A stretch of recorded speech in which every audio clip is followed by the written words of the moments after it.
Se realizó una adivinación para los 16 reyes y Orunmila. Ágila Awo, Ágila Awo y Opa Gila Awo realizaron la adivinación de Ifá para Alademer-Indilogun, los 16 reyes, y para Orunmila. Ifá predijo la llegada de extranjeros que pelearían entre sí. Sin embargo, se les advirtió que hicieran sacrificios para asegurar la paz después de la partida de los extranjeros. El sacrificio: 16 babosas, 2 chivos y dinero. Orunmila fue el único que hizo el sacrificio. Cuando los extranjeros llegaron, entraron en la casa de Alara y comenzaron a atacar a la gente. Alara los expulsó. Los extranjeros luego fueron a la casa de Ajeró y a las casas de los 14 reyes restantes.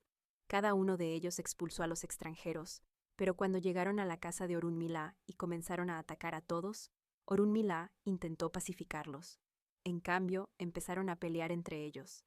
De estas peleas cayeron monedas y piedras preciosas, y Orunmila estaba muy ocupado recogiendo las monedas, las gemas y las joyas. La lucha entre los extranjeros continuó durante 4 días, mientras que la casa de Orunmila se llenaba de riquezas y bienes valiosos. Finalmente, la paz regresó a la tierra de Yekulogbe. Los nombres de los 16 reyes principales son Olobu, Olibini, Alara, Ajeró, Orangún, Ewi, Ala Afin, Yo, Wore, Elepe, Oba Adada, Ala Ahogun, Lu Jimbo, Lu Sabe, Olobo, Lu Tapa, Yoloko, Sinle.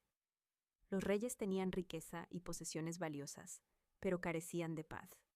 Solo Orunmila, quien hizo el sacrificio, tenía una paz absoluta. Por esta razón, todos los reyes deben tener a un babalawo como adivino, para que los advierta, especialmente cuando enfrentan problemas o dificultades.